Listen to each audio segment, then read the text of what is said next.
Hey everyone, today I want to talk about why you should check out Matt Fraction's Hawkeye run before the show drops on Disney Plus. This is absolutely one of my favorite comics, and I think the reason why is because it isn't your typical Marvel comic. When you think of Marvel comics, you're probably thinking of ones that look a little like this, and they have this sort of house style almost with a lot of their main titles, whether it's the latest Iron Man or Spider Man comic and things like that. But with this Hawkeye run, you really get a much deeper look at the character.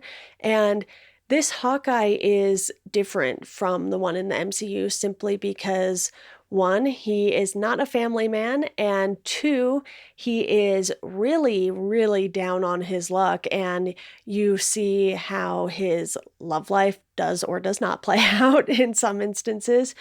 But what it does really, really well is it fosters this relationship between Clint Barton and Kate Bishop. And it's a really great starting point if you want to dig into some comics before the show.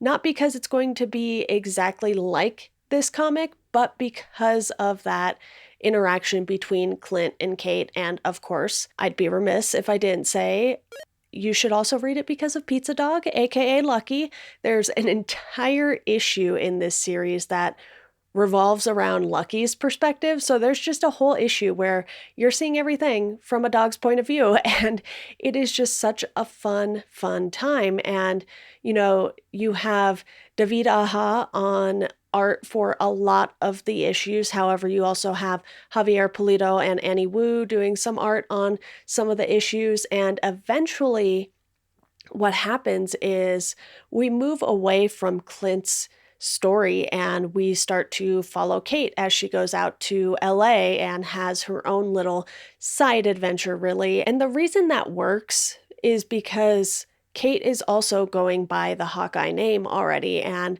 so the fact that this is called Hawkeye and doesn't necessarily follow Clint the entire time, it's almost like it doesn't really matter because you have two characters who are compelling on their own. We don't need it to be all about Clint. But when it is about Clint, there are a few things of note that really stood out to me. And one of them was the fact that Clint is not attracted to Kate because he's well aware of their age difference, but he has a deep admiration for her and what she can do because of the fact that she is such a great shooter like he is. And, you have this intro on the title page of the comics where it says Clint Barton, aka Hawkeye, is the greatest sharpshooter known to man. And then throughout the comic, if you keep reading those title pages, it eventually shifts to Kate. And it's sort of this ongoing joke throughout the series with the title page in particular. And it's just little things like that that I think really, really make this story work well. And even when the artist changes, Javier Pulido comes in for a two-part series about this tape that gets out, and it shows Clint killing someone, and you have Captain America and Maria Hill popping in. So this doesn't really take place within any event or anything like that. It's very much a standalone thing. And when other characters like Captain America or even Spider-Man come in, they aren't taking over the comic. It's just a quick little in and out, and you don't have to worry about all of the other things going on, which is really nice, especially for me as someone who doesn't love events in comics and trying to keep up with all of the tie-ins.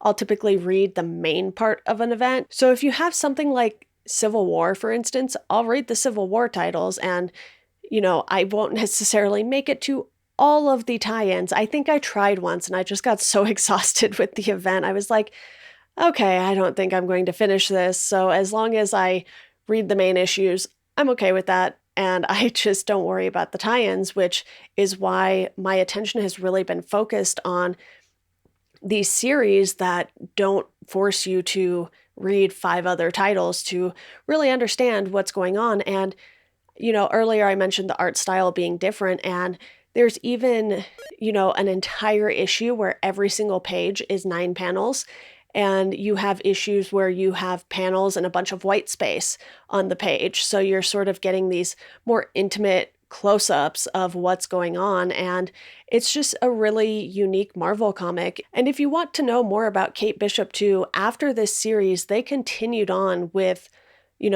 solo Kate Bishop Hawkeye series. You have one by Kelly Thompson, and there are some others that you can check out because, leading up to the show, we don't know a ton about where the MCU is going to necessarily take Kate Bishop, but we do know that Clint is kind of nearing the end of his time as an Avenger, it seems like, and he's not really wanting to do this as much anymore. So it feels like Kate's going to take over, but with this comic, it's very much a team up sort of thing between Clint and Kate. And you see how much Clint cares about his neighbors and the building he lives in. I mean, it starts off with him trying to save this dog that isn't even his, and then he ends up keeping the dog. So it's just a really deep look at who Clint is as a person, whether he's being Hawkeye or not. And this doesn't take place while he's doing stuff for the Avengers. So it's like what Clint does when he's not being an Avenger. So it'll be interesting to see if the show really dives into that and if we're sort of getting a post-Avengers Clint and he's sort of mentoring Kate and going through the motions with that and what he's doing with his life. So I'm really looking forward to the show, but I highly, highly recommend checking out this run from Matt Fraction. You still have a little bit of time here, or, even check it out after you've checked out a few episodes maybe. And I think Matt Fraction and the rest of the creative team does a really, really great job. You have some issues that are colored by a personal favorite of mine, Jordi Belair. You have a lot of coloring work done by Matt Hollingsworth, and it's just a really, really fun comic. Even though it's 22 issues too, it doesn't really feel like it's 22 issues. At least for me, it doesn't take that long to read through them, and I am always happy to revisit this comic. So I hope this encourages you to also check it out. And if you've already read it, let me know what you think in the comments. And also let me know if you're excited about the show. I know I am because of what this could mean for, these characters and the future of the MCU, and I'm certainly excited to see Pizza Dog, that's for sure. So thank you all for watching. That's all I have for you today. I will see you next time.